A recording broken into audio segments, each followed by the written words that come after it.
Radio खिड़की, थोड़ी हवा ने दो थोड़ी आवाजें।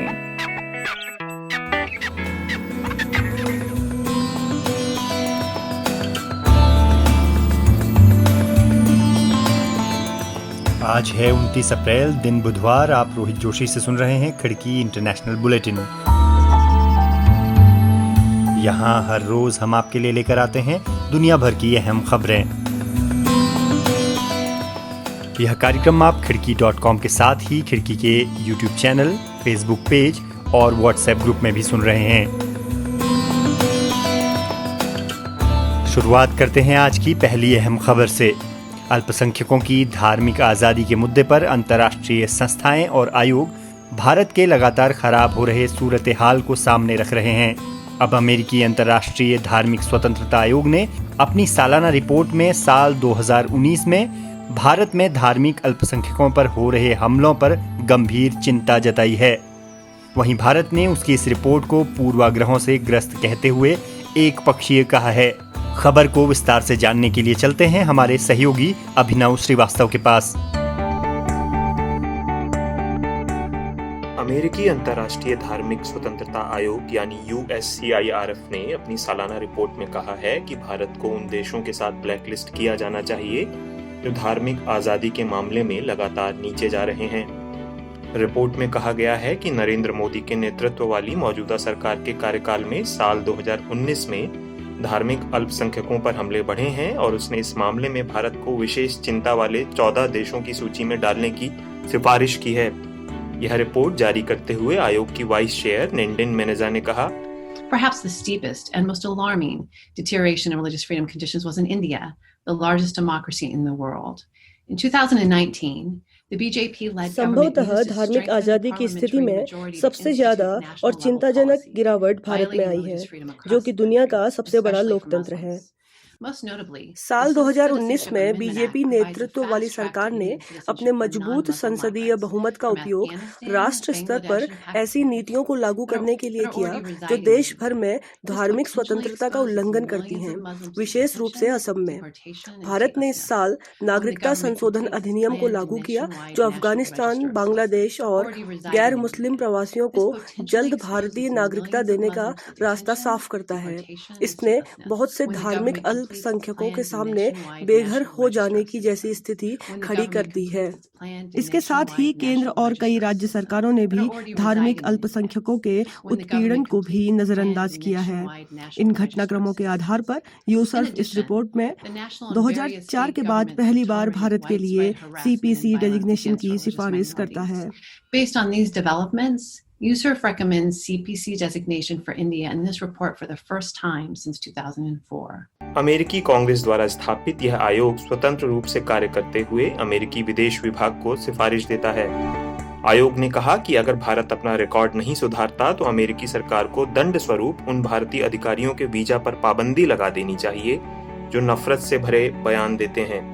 हालांकि भारत सरकार ने आयोग की रिपोर्ट को खारिज करते हुए कहा कि उसकी गलत बयानी अब नए स्तरों पर पहुंच गई है। भारतीय विदेश मंत्रालय के प्रवक्ता अनुराग श्रीवास्तव ने ट्वीट कर कहा, हम USCIRF की वार्षिक रिपोर्ट में भारत के खिलाफ टिप्पणियों को खारिज करते हैं। भारत के खिलाफ उसके ये पूर्वाग्रह वाले और पक्षपातपूर्ण बयान नए नहीं हैं, लेकिन इस मौके पर उसकी गलत बयानी नए स्तर पर पहुंच गई है। गौर करने वाली बात है कि भारत के नागरिकता संशोधन विधेयक को संयुक्त राष्ट्र भी बुनियादी रूप से विभाजनकारी कह चुका है। इधर कोरोना महामारी से निपटने के दौरान भी भारत सरकार पर इस महामारी को समुदाय विशेष से जोड़कर देखने के आरोप लग रहे हैं। रिपोर्ट सुना रहे थे अभिनव श्रीवास्तव। रुक करते हैं अब अगली खबर का। लेबनान में कम से कम 1 दर्जन बैंकों को प्रदर्शनकारियों ने आग लगा दी है। लेबनान की मुद्रा में हुई भारी गिरावट के बाद पिछले 2 दिनों से वहां प्रदर्शन चल रहे हैं। देश के दक्षिणी हिस्से में बसे शहर बेरूत, सिडान, नापातीह और बेका वैली से लेकर उत्तर में बसे त्रिपोली और अकार शहरों में भी यह प्रदर्शन जारी हैं। लेबनान के दूसरे सबसे बड़े शहर त्रिपोली में सबसे ज्यादा हिंसक प्रदर्शन हुए हैं। प्रदर्शनों का और अधिक हिंसक होना तब शुरू हुआ जब 26 वर्षीय प्रोफेसर फाउज अल सिमान प्रदर्शनों के दौरान सेना की जवाबी कार्रवाई में मारे गए। प्रदर्शनकारियों ने सेना पर उनकी हत्या का आरोप लगाया है, जबकि सेना ने भी बिना जिम्मेदारी लिए उनकी मौत पर अफसोस जताया है और जांच की बात कही है। ह्यूमन राइट वॉच ने भी सेना द्वारा की गई सख्ती को हालातों के बिगड़ने की वजह माना है। यह कार्यक्रम आप खिड़की.com के साथ ही खिड़की के YouTube चैनल, Facebook पेज और WhatsApp ग्रुप में भी सुन रहे हैं और मैं हूं रोहित जोशी।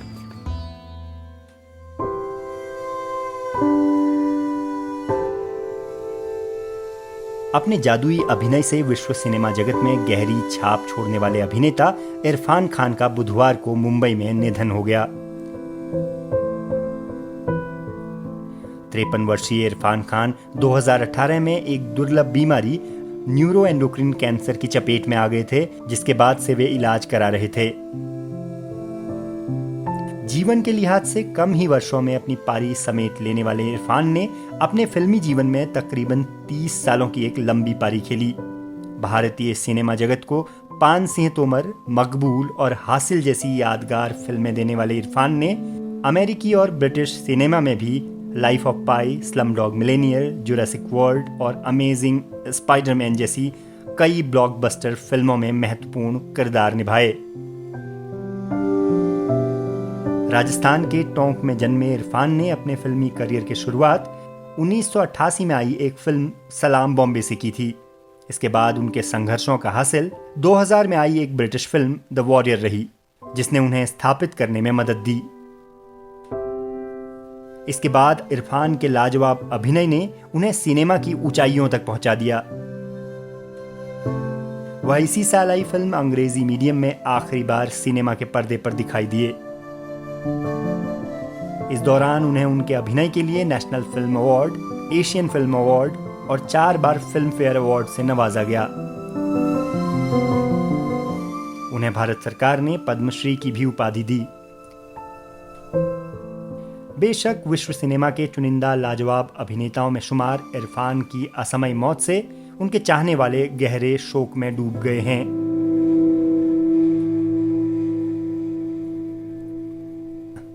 अब रुख करते हैं अगली खबर का। जर्मनी की फार्मास्यूटिकल कंपनी बायोएनटेक ने एक बयान जारी किया है, जिसमें बताया गया है कि कोरोना वायरस का टीका विकसित करने की ओर एक महत्वपूर्ण कदम बढ़ा लिया गया है। कंपनी ने दावा किया है कि उन्होंने वॉलंटियर्स पर कोरोना वायरस के उस संभावित टीके को आजमाया है जिसकी अनुमति उन्हें बीते दिनों सरकार से मिली थी। दुनिया भर में चल रहे लगभग 150 प्रयोगों में से कोरोना वायरस के टीके का यह 5वां प्रयोग है जिसे इंसानों पर आजमाया गया है। कंपनी ने बताया है कि अब तक 12 वॉलंटियर्स पर यह क्लिनिकल ट्रायल किया गया है। बयान में कहा गया है कि अगले चरण में टीके की डोज बढ़ाकर 200 लोगों को दी जाएगी, जिसमें 18 से लेकर 55 वर्ष की आयु वर्ग के लोग शामिल होंगे। बायोएनटेक एक अमेरिकन कंपनी फाइजर के साथ मिलकर यह प्रयोग कर रही है। अगली खबर दक्षिण कोरिया से है, जहां इशियोन शहर में एक वेयरहाउस में भीषण आग लगने से कम 36 लोग मारे गए हैं। आशंका जताई जा रही है कि यह आंकड़ा और अधिक हो सकता है, क्योंकि वहां कम से कम 78 लोग काम करते हैं। बताया जा रहा है कि वेयरहाउस के बेसमेंट में इंसुलेशन के लिए इस्तेमाल किए जा रहे किसी ज्वलनशील केमिकल में आग लग जाने से धमाका हुआ और फिर आग पूरे वेयरहाउस में फैल गई। यह शहर राजधानी सियोल से तकरीबन 80 किलोमीटर दक्षिण की ओर है। सरकार ने कहा है कि वह आग पर काबू पाने के लिए हर जरूरी कदम उठा रही है। इधर कोरोना वायरस की चपेट में आए ब्रिटेन के प्रधानमंत्री बोरिस जॉनसन और उनकी मंगेतर कैरी साइमंस का बेटा पैदा होने की खबर है। प्रधानमंत्री कार्यालय ने बताया है कि मां और पैदा हुआ बच्चा दोनों स्वस्थ हैं। प्रधानमंत्री और उनकी मंगेतर बीते दिनों कोरोना वायरस की चपेट में आ गए थे। प्रधानमंत्री जॉनसन की हालत काफी बिगड़ गई थी और उन्हें लंदन में एक आईसीयू में भर्ती कराना पड़ा था। ऐसे में प्रसव को लेकर काफी चिंता बनी हुई थी। हालांकि प्रसव से पहले ही दोनों ठीक हो गए थे और जॉनसन सोमवार को ही काम पर वापस लौटे थे। अब एक नजर दुनिया भर में कोरोना संक्रमण पर। worldometer.info की वेबसाइट के मुताबिक दुनिया भर में कोरोना संक्रमण की तादाद 31,52,557 पहुंच गई है, जिसमें से लगभग 1/3 संक्रमण अकेले अमेरिका में हुआ है, जहां 10,35,765 मामले सामने आए हैं। दुनिया भर में अब तक कुल मौतों का आंकड़ा 2,18,491 दर्ज किया गया है और 9,64,848 लोगों को सुरक्षित बचाया जा सका है। यहाँ बताए गए सारे आंकड़े worldometer.info से लिए गए हैं। तो दोस्तों, आज का यह इंटरनेशनल बुलेटिन आपको कैसा लगा, इस बारे में ज़रूर कमेंट करें। आप जिस भी प्लेटफॉर्म पर खिड़की को सुन रहे हैं, लाइक और शेयर करना ना भूलें। खिड़की के यूट्यूब चैनल को भी सब्सक्राइब कर लें और बेल आइकन टैप कर लें ताकि हर अपडेट आपको मिलती रहे। अभी के लिए रोहित जोशी को दीजिए इजाजत। कल फिर होगी मुलाकात। आप जहां चाहे हमें सुन सकते हैं, खिड़की.com के साथ ही खिड़की के यूट्यूब चैनल और फेसबुक पेज पर भी। नमस्कार।